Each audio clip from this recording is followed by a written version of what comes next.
Okay, so an interesting question. I think you covered it a little in your initial answer. What makes a successful executive? Attitude, confidence, competence, which is built because you have built it yourself brick by brick. Nobody can teach you competence. Nobody can teach you attitude. You have to derive it from your experiences. Mm-hmm. That's what makes a successful executive. Who would you like to work with? Is it relevant that the person came first in his exam or 20th or 250th? Doesn't matter. Doesn't matter that somebody studied at Harvard or Stanford or IMA or wherever. No. What matters is what can that person deliver today. And to me, that's what should be mapped by all organizations, and which nobody maps. People need to map competencies, you need to map attitude, you need to map integrity.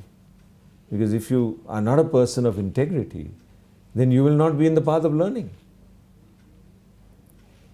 And if you don't have the right attitude, no matter what your qualification is and no matter the best school that you worked in or whatever, or passed out from, not going to help you. Yeah. You're going to fail when the task is hard. You won't be able to put it together. Mm-hmm. Mm-hmm.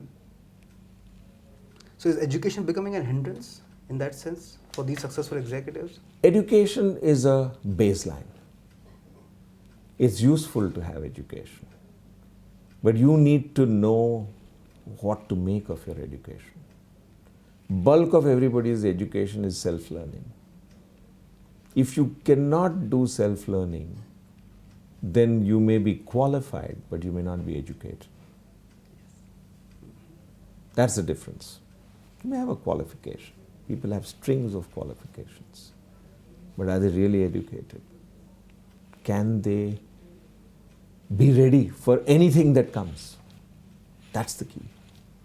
That's what education prepares you for, true education. Yeah. Yeah. So, going with your professional qualification, a chartered accountant. A chartered accountant typically is considered to be a financial expert. Would business skills be helpful as an add-on to this qualification? Always. See, in life, it is not your technical skills which drive performance. It is your ability to make change happen. It's your ability to work in transformed environments. Today, everything that I learned 3 years ago is obsolete. Completely obsolete. I cannot use a single part of what I learned way back in my syllabus as a chartered accountant or as a cost accountant or whatever. All of that is irrelevant. Laws, etc., everything has changed. The entire ERP system, the way that the world works, the way that the world interacts, it's so brand new that if you're not continuously educating yourself, you're not continuously updating your knowledge, if you're not going through the CA exam every day, we're going to become redundant. And the rate of obsolescence is accelerating. So I know that what I'm using today as a knowledge will become irrelevant 6 months down the road, completely. I'm already seeing it. Every student in this country has the potential of having access to a tablet PC on which they will have education through multimedia, interactive, color content. I know that that is happening as we speak.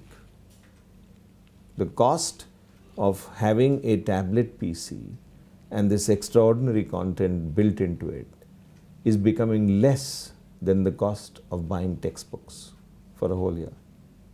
True. Absolutely. So, there's a disruptive change. Take the film industry. At one time, you would have for a single release maybe 100 screens which would show a very, very great movie, a Devanand starrer or a Rajesh Khanna starrer or whatever. So there would be 10 people running around with those large steel reels that you remember of yesteryear to put into the projection room of a theatre. And if he didn't reach on time, the movie didn't start on time. Or if he had put only 3 reels and there was 1 reel missing, or somebody had loaded the reels wrongly, you would see the movie in the wrong way. Yes. We've all seen that happening. But today, all movies are streamed into 500 screens, 1,000 screens through satellite. Complete high quality digital, completely fabulous output. Yes, yes. Now it's becoming 3D. It'll soon become interactive.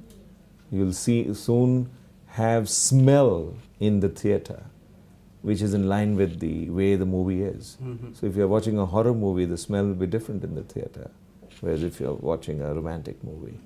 So all of this innovation is happening. It's disrupting movie watching and movie making.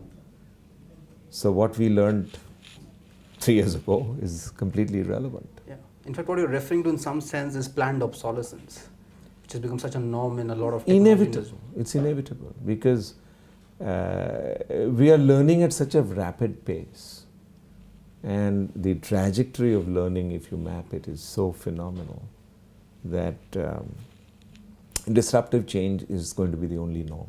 Yeah. Yeah. Continuous disruptive change. And every individual should be ready Totally. and prepare himself. That for is why support. what you need is attitude. Yeah. That is why what you need is competence. That's why what you need is the soft skills Yeah. to be able to interact with this very rapidly changing and be on top Correct. and still innovate and still be one step ahead. Yes. That's the hallmark of a good profession. So we also have been talking about it. Learning is infinite. It's a never-ending Absolutely. process in that sense. Absolutely. So You're how in- should these executives go about learning on an ongoing basis? If somebody is not in the path of learning 24 hours a day, 365 days a year, is going to get obsolete. So that's fundamental. Now, what you fill into these seconds, if you like, is your choice. And is going to be driven by who you talk to and who you interact with and what exposure you have and what access you have and what income level you are at. So, I mean, whether you can afford a laptop with 3G and with digital connect with the whole world, whether you can afford a 500 channel TV or a 50 channel TV is going to change your world, because your frames are going to be different. Your access is going to be different. So it's all a matter of positioning. It's all a matter of which path you put yourself in. And the choices are so huge that you need continuous mentoring, continuous learning, continuous exposure, continuous experimentation, continuous attitude of wanting to open all the windows to the world and make sure that you can get the exchange from all the windows to the world that are open. And which is so possible today. It's very possible. But you need to put yourself in the path of learning. And there's no clear definition. It's not textbook learning. It is not syllabus-driven learning. It is simply learning. It's simply knowing how the world is changing. Why is it changing? What can I do with it? What is it that I can do to overcome it, to make it better? And learn by doing. And learn by doing. I have learned only by doing. Yes. I mean, Yes. all my life. My formal education virtually stopped at school. Except for this chartered accountant thing that you did. That was also self-learning. Yes. Mm-hmm. There was no real class to go to. I didn't go to any of these tuition situations. I didn't have any tutors, as I told you. I just learned. And it was a period when it was all the more difficult to So what we get used to do, it was very, very interesting, and I wish people can go back to it. You read your textbook, there were exercises that you solved, and there were past papers of the institute exam, which I used to solve in examination conditions for 10 years. So by the time I gave my exam, I was giving the 11th CA exam already, because I'd already given 10 exams at my home. Mm-hmm. Correct. That's how I have been advising my students how you should prepare. Because it's all self-learning. You don't go to a tuition class and learn anything. I mean, you get the practice. So if you have the discipline of doing it in your own home, you don't need to go outside. And the suggested answers are available. Mm-hmm. So you can always revalidate. So every time you take a next exam and the next exam, you're improving. And you can measure it. So it's as simple as that. I mean, then you adopt that for your entire life. Keep doing it.